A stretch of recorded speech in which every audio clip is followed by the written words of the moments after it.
تو 9 ذی الحجہ آج ہے، آج ہمارا یوم عرفہ ہے۔ تو ایک فضیلت تو یوم عرفہ کی ہے اور ایک فضیلت جمعے کی ہے۔ یوم عرفہ کی فضیلت یہ ہے کہ اس دن جو روزہ رکھے گا، 1 سال گزشتہ 1 سال آئندہ کے گناہ اس کے معاف ہوں گے، اور اس دن عبادات کی کثرت کی جائے۔ اللہ کو عبادات بہت زیادہ پسند ہیں اس دن کے اندر، اور اسی طرح سے دوسری فضیلت جمعے کی حاصل ہے۔ تو اس اعتبار سے یہ آج کا دن بڑی اہمیت کا حامل ہے، اس دن کو ضائع نہ کیا جائے۔ اب اس دن میں باقی عبادات کے ساتھ ساتھ تکبیرات تشریق جو ہم پڑھتے ہیں ہر نماز کے بعد، آپ دیکھیے کہ اللہ کا ذکر ہے۔ یہ تکبیرات کیا ہیں؟ اللہ اکبر 2 بار، لا الہ الا اللہ واللہ اکبر، اللہ اکبر 2 بار، وللہ الحمد۔ تو گویا کہ اس میں 3 چیزیں ہیں، ایک تکبیر ہے، ایک تہلیل ہے، ایک تحمید ہے۔ تکبیر، تہلیل، تحمید، تکبیر، تہلیل اور تحمید۔ تکبیر اللہ اکبر، تہلیل لا الہ الا اللہ، تہلیل ہا کے ساتھ، ہا نہیں، ہا کے ساتھ، تہلیل، یہ لا الہ الا اللہ کو کہتے ہیں۔ اور ایک تحمید، وہ کیا ہے؟ وَلِلَّهِ الْحَمْدُ۔ اب یہ جو پہلا لفظ ہے تکبیر ہے، جس کو ہم 2 مرتبہ پڑھتے ہیں، اللہ اکبر، اللہ اکبر۔ پورے سال میں جتنے بھی اذکار پڑھے جاتے ہیں، ذکر، دعائیں، ان کے لیے افضل عمل تو یہ ہے کہ وہ آہستہ پڑھی جائے، مگر یہ ذکر ایسا ہے جس کو جہرن پڑھنے کا حکم ہے، اونچی آواز سے پڑھنے کا حکم ہے، اور مردوں کے اوپر بلند آواز سے پڑھنا لازم اور واجب قرار دیا گیا ہے۔ ہر نماز کے بعد 1 مرتبہ پڑھنا واجب ہے، اور عورتیں آہستہ آواز سے ہی پڑھیں گی، واجب ان پر بھی ہے، مگر مردوں پر واجب ہے اونچی آواز سے، زور سے پڑھنے، اتنا چیخ کے بھی نہ پڑھا جائے، مگر بلند آواز سے پڑھا جائے۔ اگر آپ کی نماز رہ گئی ہے، رکعتیں رہ گئی ہیں، تو امام کے سلام پھیرنے کے بعد آپ ان کلمات کو پھر اونچی آواز سے پڑھیں گے۔ اللہ اکبر یہ کیا ہے؟ اس کا معنی یہ ہے اللہ، کیا ترجمہ کریں گے؟ اللہ، اللہ، اللہ بہت بڑا ہے، اللہ سب سے بڑا ہے، اس سے زیادہ بہتر اس کا معنی اللہ بہت بڑا ہے۔ اس کا مطلب یہ ہوا اگر آپ یہ کہیں گے اللہ سب سے بڑا ہے، تو پھر اور بھی بڑے ہیں، ان بڑوں میں اللہ بھی، جبکہ اللہ کے برابر کا کوئی نہیں ہے، بالکل اللہ کے برابر کا کوئی نہیں ہے۔ 4، 6، 50 آدمی ہیں آپ کے سامنے، اور ان سب میں ایک آدمی بڑا ہو تو آپ کہیں گے یہ ان سب میں بڑا ہے، اس کے ٹکر کے برابر کے اور بھی۔ اللہ پاک کی ٹکر کا، اللہ کے برابر کا تو کوئی ہے ہی نہیں، اس لیے ہم ترجمہ کرتے ہیں اللہ بہت بڑا ہے، بہت بڑا ہے۔ کتنا بڑا ہے وہ ہماری سمجھ سے ہی بالاتر ہے۔ یہ بڑا ہونا ایسا نہیں ہے جیسے آپ کہتے ہیں کہ فلاں آدمی فلاں سے بڑا ہے، یا آپ کہیں گے کہ جناب ہمارا گھر بہت بڑا ہے، ہماری مسجد بہت بڑی ہے۔ یہ جو ہم دنیا کی چیزوں کے بڑا ہونے کو بیان کرتے ہیں، یہ جسامت کے اعتبار سے، جسم کے اعتبار سے، کسی بھی چیز کا بڑا ہونا جسم کے اعتبار سے، اور اسی طرح سے زمین کا بڑا ہونا، گھر کا بڑا ہونا، مسجد کا بڑا ہونا، رقبے، احاطے کے اعتبار سے۔ اللہ تبارک تعالیٰ کا بڑا ہونا ایسا نہیں ہے۔ دنیا میں جو چیزیں بڑی ہیں، چھوٹی ہیں، بڑا ہونا، چھوٹا ہونا جسم کے اعتبار سے، اور اللہ تبارک تعالیٰ جسم سے پاک ہے۔ اللہ کی عظمت، اللہ کی صفات، اللہ کی قدرت، اتنی بلند قدرت، اتنی بڑی قدرت، جیسے اس کو قدرت حاصل ہے ایسے کائنات میں کسی کو بھی حاصل نہیں۔ یہ ہے بڑا ہونے کا معنی۔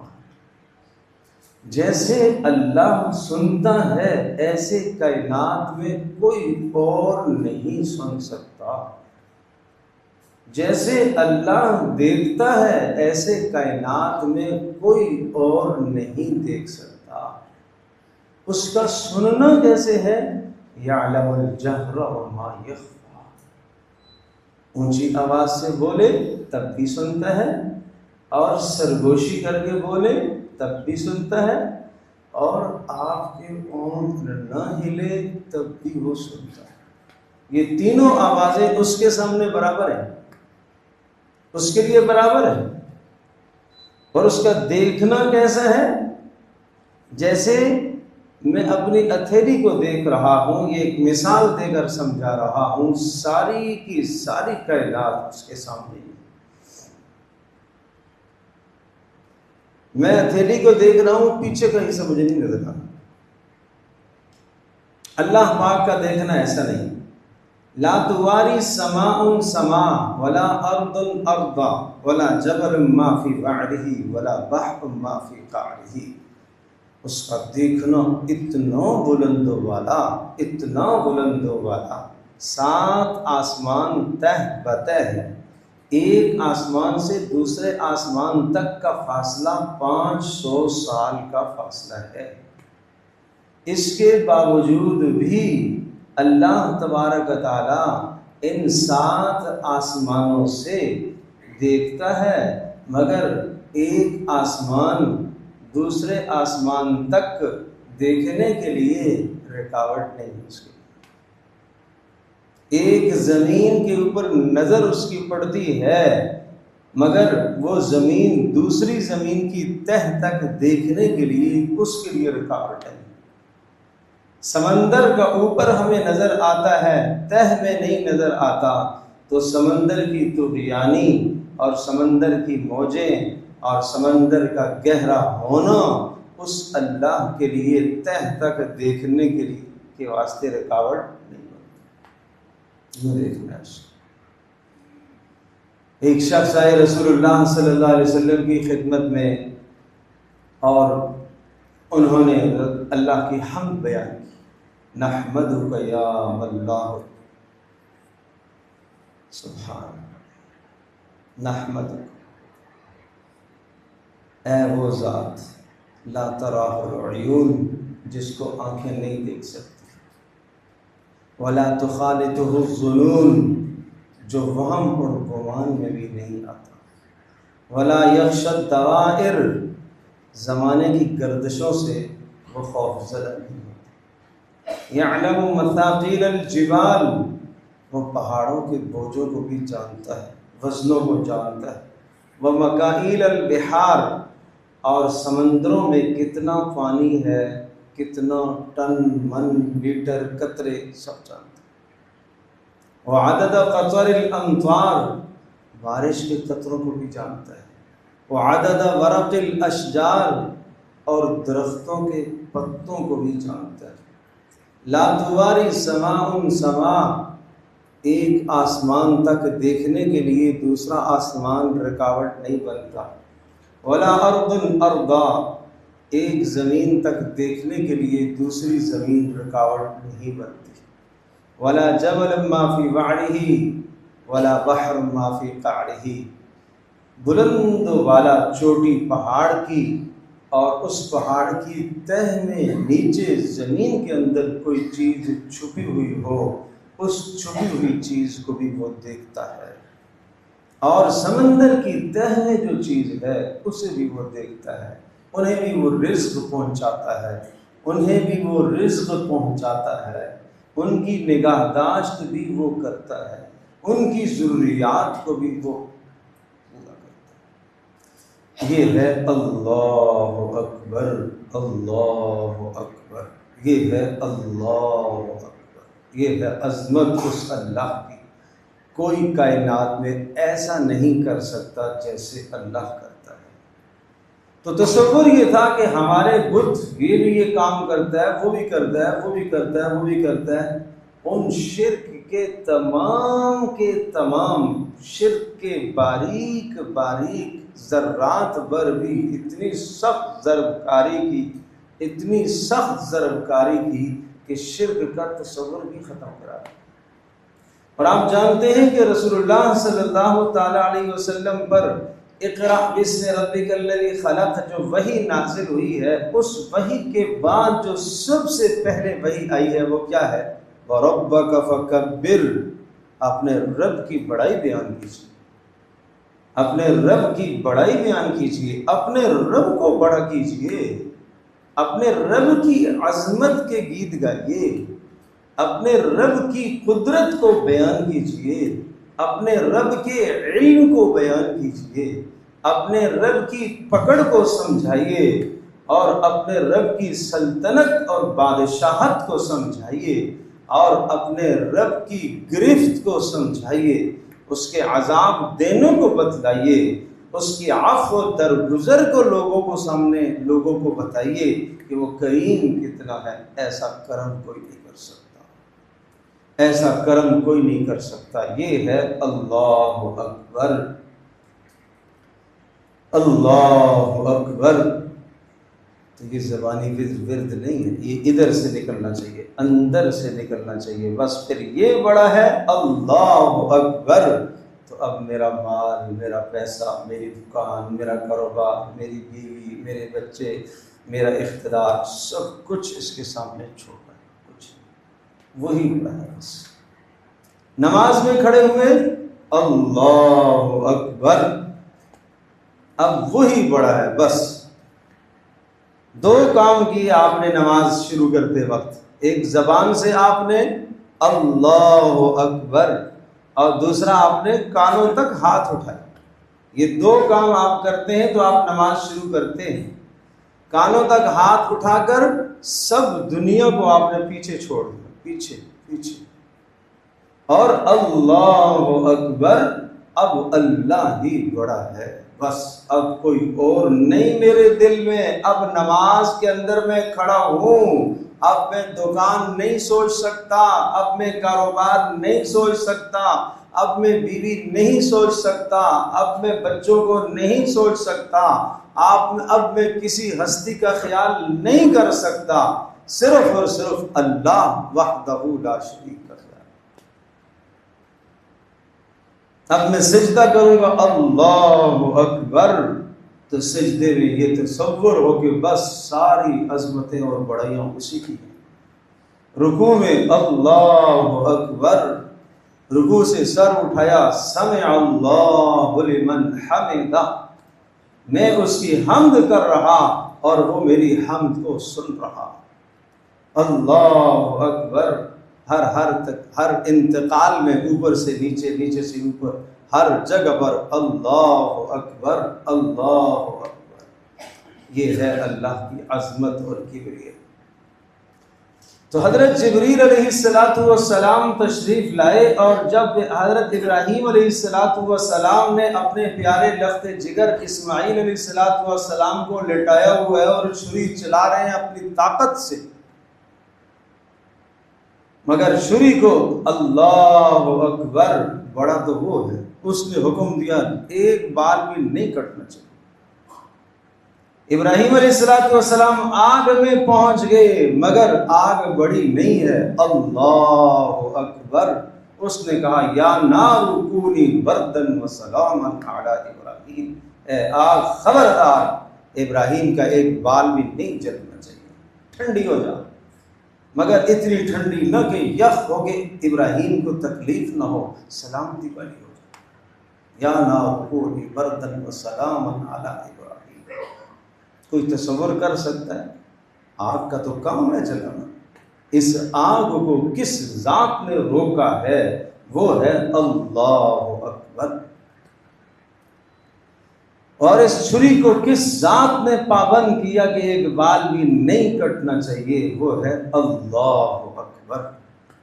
یہ اللہ کی کبریائی۔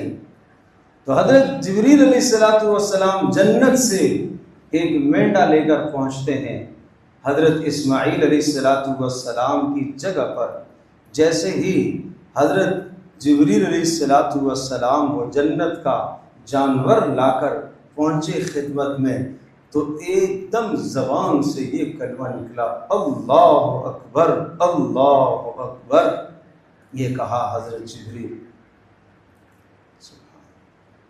پھر حضرت ابراہیم علیہ السلام نے جب دیکھا، قد صدقت الرؤیا انا کذالک نجزی المحسنین، ابراہیم قربانی اللہ نے تیری قبول کر لی ہے۔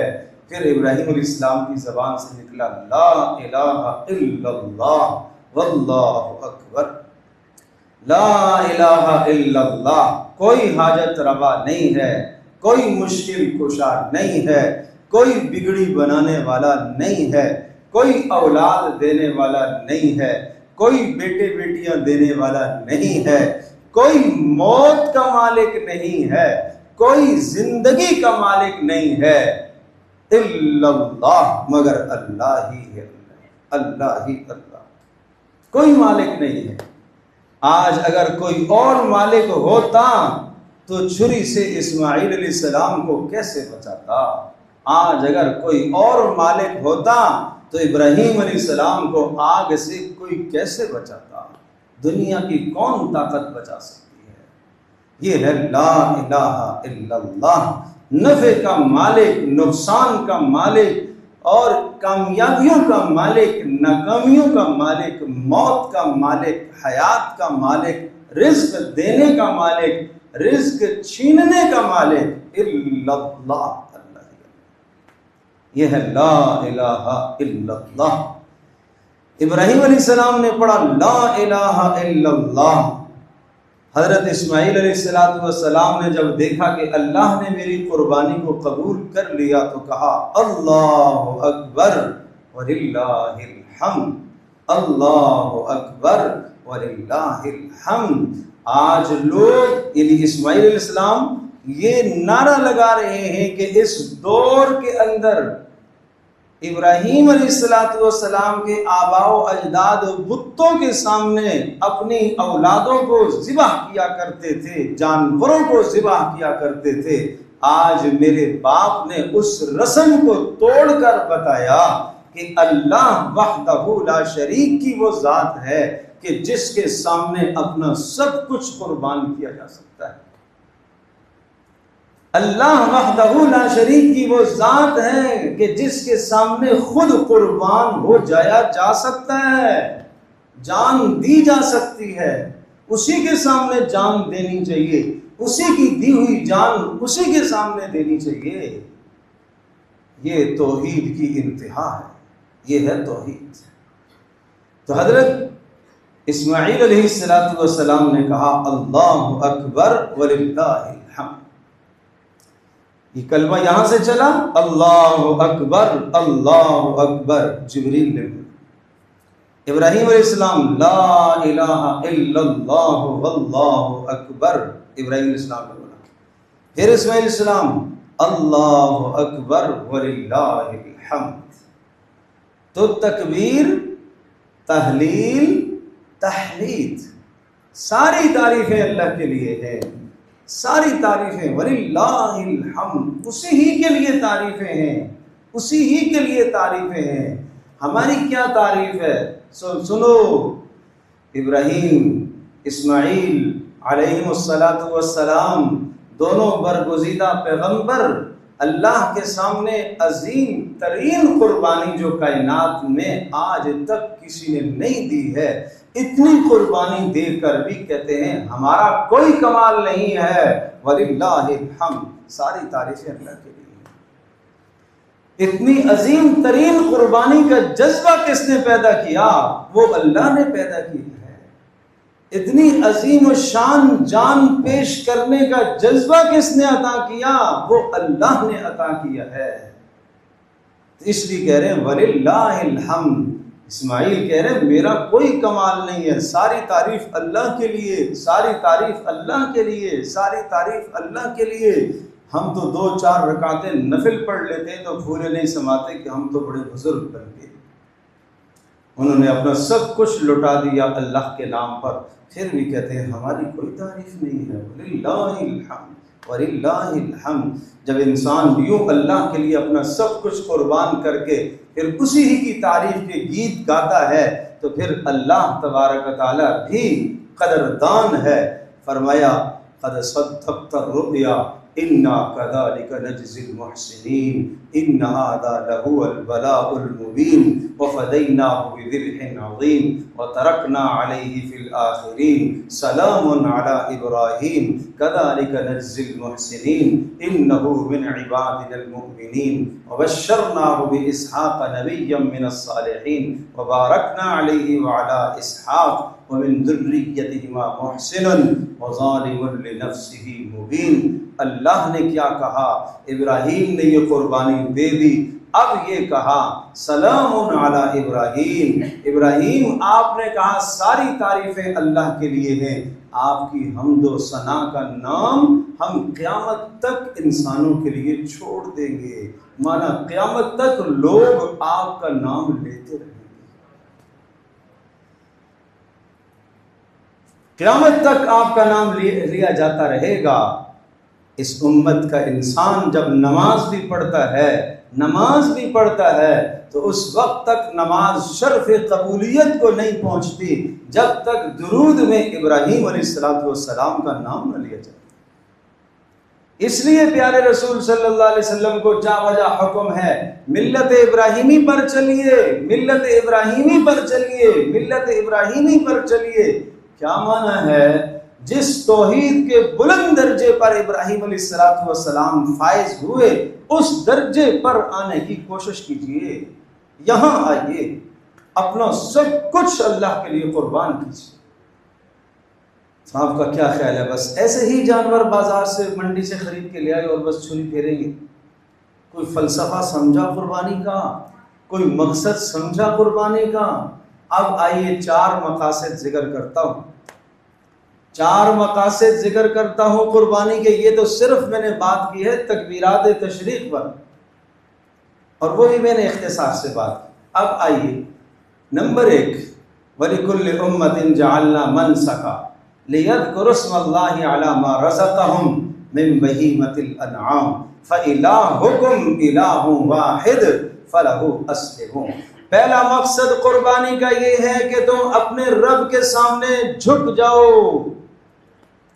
اسلام کا معنی کیا ہے؟ کسی کے سامنے اپنی گردن جھکا دینا۔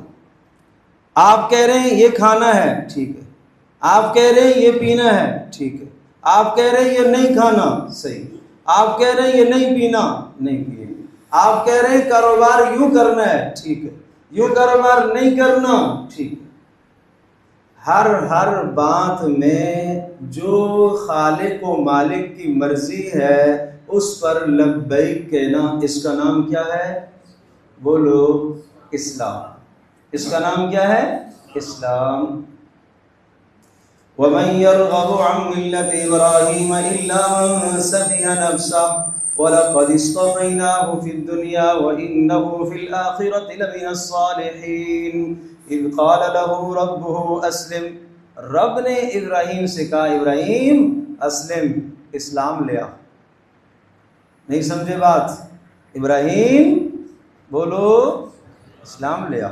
قال اسلمت لرب العالمین۔ ابراہیم علیہ السلام نے کہا میں نے اپنا سب کچھ، اپنی جان، مال، عزت، وقت، سب کچھ رب العالمین کے لیے قربان کر دیا۔ یہ ہے قربانی کا مقصد بھائی۔ اور میرے عزیزو، میرے پیارو، اگر یہ مقصد نہیں سمجھے تو یہ قیامت کے دن جانور بھی میرے اور آپ کے خلاف گواہی دے گا، مجھے تو اس نے ذبح کر کے میرا گوشت کھا لیا تھا مگر مقصد تو اس کو حاصل نہیں ہوا تھا۔ پہلا مقصد قربانی کا اپنے آپ کو اللہ کے تابع کر دینا۔ کرتے ہو؟ نئی بات آئی مزے کی، سب اپنے آپ کو اللہ کے تابع کرتے ہو؟ پھر یہ طے کرو کہ جس چیز کا اللہ اور اس کے رسول نے حکم دیا اس کو کریں گے، بولو کریں گے۔ جس چیز سے اللہ اور اس کے رسول نے منع کیا اس سے کیا کریں گے؟ منع ہو جائیں گے۔ بس یہ دو کام کرنے ہیں، جس چیز کا اللہ اور اس کے رسول نے حکم دیا اس کو کرنا ہے، اور جس سے منع کر دیا اس سے باز آ جانا ہے بس۔ اچھا، اس میں اگر نفس کہتا ہے کہ یوں کر لو تو نفس کی پھر بولو نہیں سنی۔ ابراہیم کو نفس نے نہیں کہا تھا کیوں بیٹا ذبح کر رہا ہے، اتنا پیارا چہیتا بیٹا کیوں ذبح کر رہا ہے؟ شیطان نے بار بار وسوسہ نہیں ڈالا تھا؟ ڈالا تھا۔ کیوں کر رہا ہے؟ تو کس لیے کر رہا ہوں؟ بولو اللہ کے لیے۔ اچھا، لوگ یہ کہیں گے، یہ کہیں گے، یہ کہیں گے، لوگ کیا کہیں گے؟ تو بھائی لوگوں کو کہنے دو، مجھے کس کو راضی کرنا ہے؟ بولو اللہ کو۔ یہ ہے پہلا مقصد، اللہ کے سامنے سب کچھ اپنا قربان کر دینا، عزت کو بھی، مال کو بھی، جان کو بھی، سب کچھ، خواہشات کو بھی۔ فَلَهُ أَسْلِمُوا، جھک جاؤ اللہ کے سامنے بس۔ نمبر 2، اس لیے قربانی کا حکم دیا گیا لعلکم تشکرون، تاکہ تم اللہ کے فرما بردار بن جاؤ، تاکہ تم شکر ادا کرو۔ یہ بڑا قداور جانور اللہ نے تمہیں دیا اور اس کو تمہارے لیے حلال کیا، اور اس کا گوشت لذیذ تم کھاتے ہو، اور اسی طرح سے اس سے تم فائدے اٹھاتے ہو۔ یہ اس لیے تاکہ تم اللہ کا شکر گزار بن جاؤ، اللہ کے شکر گزار بن جاؤ۔ ایک ایک چیز پر اللہ کا شکر۔ اے اللہ، جان تو نے دی تیرا شکر، اولاد تو نے دی اللہ تیرا شکر، گھر تو نے دیا تیرا شکر، اے اللہ صحت تو نے دی تیرا شکر ہے، اے اللہ جو کچھ تو نے دیا، ارے یہاں تک کہ جمعے کی نماز ادا کرنے کی تو نے توفیق دی، اس پر بھی تیرا شکر، میرا کچھ نہیں۔ یہ ہے شکر۔ شکر اس سے مقام اور مرتبہ اتنا بلند ہوتا ہے جو ریاضتوں سے، مشقتوں سے، محنتوں سے نہیں بلند ہوتا، اتنا مقام اس شکر سے بلند ہوتا ہے۔ ابراہیم علیہ السلام شاکرا لانعمہ، ان ابراہیم کان امۃ قانتا للہ حنیفا ولم یک من المشرکین۔ ابراہیم علیہ السلام کیا تھے؟ قانتا للہ حنیفا، اللہ کے سامنے جھکنے والے تھے۔ وَلَمْ يَكُنْ مِنَ الْمُشْرِكِينَ، شرک نہ تھا ان میں۔ شَاكِرًا لِأَنْعُمِهِ، اللہ کی نعمتوں کی قدر دانی اور شکر کرنے والے تھے۔ پھر کیا ہوا؟ اجتباہ وہداہ، اور ہم نے منتخب کر لیا۔ اللہ کہہ رہا ہے جب انہوں نے ہمارا شکر ادا کیا، ہم نے ان کو چن لیا، دنیا کے اندر منتخب کر لیا ہم نے ان کو۔ وَآتَيْنَاهُ فِي الدُّنْيَا حَسَنَةً، دنیا میں بھی ہم نے ان کو بھلائیاں دی۔ وَإِنَّهُ فِي الْآخِرَةِ لَمِنَ الصَّالِحِينَ، آخرت میں بھی بلند مقام رکھنے والے ہیں۔ یہ ہے شکر۔ سلیمان علیہ السلام شکر، کیسے مقام بلند ہوا؟ اعملوا آل داود شکرا وقلیل من عبادی الشکور۔ حضرت سلیمان علیہ السلام، داؤد علیہ السلام کے مقام کیسے بلند ہوئے؟ شکر کی وجہ سے۔ شکر کی وجہ سے ناشکری مت کرو۔ اگر تمہیں کھانے کو نہ ملے، حضرت علی رضی اللہ تعالی عنہ کا قول ہے، اگر تمہیں کھانے کو ایک لقمہ نہ ملے، پینے کو ایک گھونٹ نہ ملے، اور پہننے کو ایک کپڑا نہ ملے، اور رہنے کو تمہیں ایک چھت نہ ملے، اور سونے کو تمہیں ایک فرش نہ ملے، تب بھی تمہارے ذمے اللہ کا شکر کرنا فرض ہے۔ فرض ہے، پھر بھی فرض ہے۔ پھر مت کہو کہ اللہ نے مجھے کچھ نہیں، میرے پاس کیا ہے، مجھے تو کچھ نہیں دیا وہ۔ ناشکر مت بن۔ شیخ سعدی رحمۃ اللہ علیہ فرمایا کرتے تھے، کھا کھا کے اللہ تبارک تعالیٰ کی نعمتیں کھا کھا کے دانت تو ٹوٹ گئے، لیکن زبان ناشکری سے باز نہیں آتی۔ زبان سے ناشکری کے کلمات، اور ناشکری کرو گے اپنی نعمتیں چھنواؤ گے، چھن جائیں گی نعمتیں، ختم ہو جائے گی نعمتیں۔ مت ناشکری کرو، بار بار شکر ادا کرو۔ پیارے رسول صلی اللہ علیہ وسلم کا شکر میں آپ کو بتاؤں، ارے تم تصور تو کرو، بیت الخلاء جانا اور وہاں سے باہر نکلنا، محمد رسول اللہ صلی اللہ علیہ وسلم اس پر بھی شکر ادا کر رہے ہیں۔ الحمدللہ الذی اذھب عنی العذاب وعافانی، ساری تعریفیں اس اللہ کے لیے جس نے میرے اندر سے تکلیف دہ چیز کو ہٹا دیا، نکال دیا اور مجھے عافیت عطا فرمائی۔ یہ ہے دین اسلام۔ کیا بیت الخلاء میں جا کر بھی کوئی شکر کی چیز ہے؟ ہاں محمد رسول اللہ صلی اللہ علیہ وسلم وہ دین لے کر آئے کہ بیت الخلاء انسان اپنی ضرورت سے فارغ ہوتا ہے اور انسان کو تکلیف ختم ہوتی ہے، اس پر شکر لازم، کھانے پر شکر لازم ہے۔ سو کے اٹھا الحمدللہ الذی احیانا بعدما اماتنا والیہ النشور، جس اللہ نے میٹھی نیند سلایا اور اس نے دوبارہ مجھے جگایا، اس اللہ کا شکر لازم ہے بھائی، اس اللہ کا شکر لازم ہے۔ ہم کہاں ہیں شکر گزار؟ شکر گزاری کی صفت پیدا ہو جائے، لعلکم تشکرون، اس لیے قربانی دی ہے تاکہ تمہارے اندر شکر گزاری پیدا ہو جائے۔ اور تم عملی مشاہدہ کرتے ہو، تم جانور کو تھوڑا سا چارہ ڈالتے ہو، تھوڑا سا پانی ڈالتے ہو اور اس کی گردن پر ہاتھ پھیر لیتے ہو، وہ تمہارا مطیع اور فرمانبردار ہو جاتا ہے۔ تمہیں اللہ کا مطیع اور فرمانبردار نہیں ہونا چاہیے؟ تمہیں اللہ کا شکر گزار نہیں ہونا چاہیے؟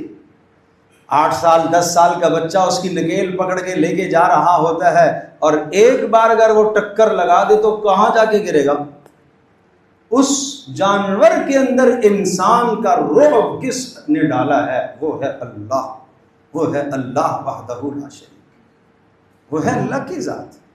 اس اللہ کا شکر گزار بن جاؤ، اس لیے قربانی ہے۔ اور تیسرا مقصد ہے وَلَٰكِن يَنَالُهُ التَّقْوَىٰ مِنكُمْ، اللہ یہ دیکھنا چاہتا ہے تم میں سے گناہوں سے بچنے کی عادت کتنے میں پیدا ہوئی ہے، پرہیزگاری کتنا میں پیدا ہوئی ہے، نیک عمل کرنے کا جذبہ لعلکم تشکرون، اور گناہوں سے بچنے کا جذبہ وَلَٰكِن يَنَالُهُ التَّقْوَىٰ مِنكُمْ، کس کے اندر تقویٰ اور پرہیزگاری پیدا ہوئی ہے۔ پہلا مقصد اپنا سب کچھ اللہ کے حکم کے سامنے جھک جانا، دوسرا مقصد تاکہ تم شکر گزار بن جاؤ، تیسرا مقصد تاکہ تم تقوی اختیار کر لو، اور چوتھا مقصد وَلِتُكَبِّرُوا اللَّهَ عَلَىٰ مَا هَدَاكُمْ، سبحان اللہ، وَلِتُكَبِّرُوا اللَّهَ عَلَىٰ مَا هَدَاكُمْ، تاکہ تم ذبح کرتے وقت اس اللہ کا نام خوب اونچی آواز سے اللہ اکبر اللہ اکبر اللہ اکبر اللہ، وَلِتُكَبِّرُوا اللَّهَ عَلَىٰ مَا هَدَاكُمْ، اس اللہ کی کبریائی بیان کرو، اس اللہ کی عظمت کو بیان کرو، اس اللہ کی بڑائی کو بیان کرو۔ یہاں تو نہ قصائی کے منہ سے بسم اللہ نکلتی ہے اور نہ ذبح کرانے والے کے منہ سے نکلتی ہے، شرم آتی ہے آج تکبیر کہتے ہوئے۔ ارے یہاں حکم ہے زور سے پڑھو بسم اللہ اللہ اکبر، زور سے پڑھو بسم اللہ اللہ اکبر۔ جس نے سر پکڑا ہوا ہے جانور کا وہ بھی پڑھے، جس کے ہاتھ میں چھری ہے وہ بھی پڑھے، جس نے پیر پکڑے ہوئے ہیں وہ بھی پڑھے، تاکہ اللہ کی تکبیر گونجے، اللہ کی تکبیر بلند ہو، تاکہ یہ سنت ابراہیمی زندہ ہو اور کفر پر چوٹ پڑے کہ ہم وہ امت مسلمہ ہیں کہ اللہ کی ذات کے لیے اپنا سب کچھ قربان کرنے کے لیے تیار ہیں۔ آئیے ہم عزم کرتے ہیں انشاءاللہ ان 4 مقاصد کو ہم حاصل کریں گے، انشاءاللہ سب پابندی کریں گے انشاءاللہ۔ تو اس طرح سے قربانیاں کریں تو پھر میرے پیاروں قربانیوں کو فائدہ ہوگا۔ اور پھر درخواست کرتا ہوں، نہیں سمجھ میں آیا میں پھر نماز کے بعد بیٹھ جاؤں گا، میں عصر کے بعد بیٹھ جاؤں گا، میں مغرب میں بیٹھ جاؤں گا، آپ آئیے اللہ کے واسطے قربانی کے مسائل کو سمجھیے، قربانی کی روح کو سمجھیے، پمفلٹ بھی تقسیم ہوگا، پڑھیے اس کو، اچھی طرح سے مسائل سمجھ کے جانور ذبح کریں تاکہ یہ عبادت صحیح طرح سے انجام پائے۔ اللہ پاک ہم سب کے لیے عمل کرنا آسان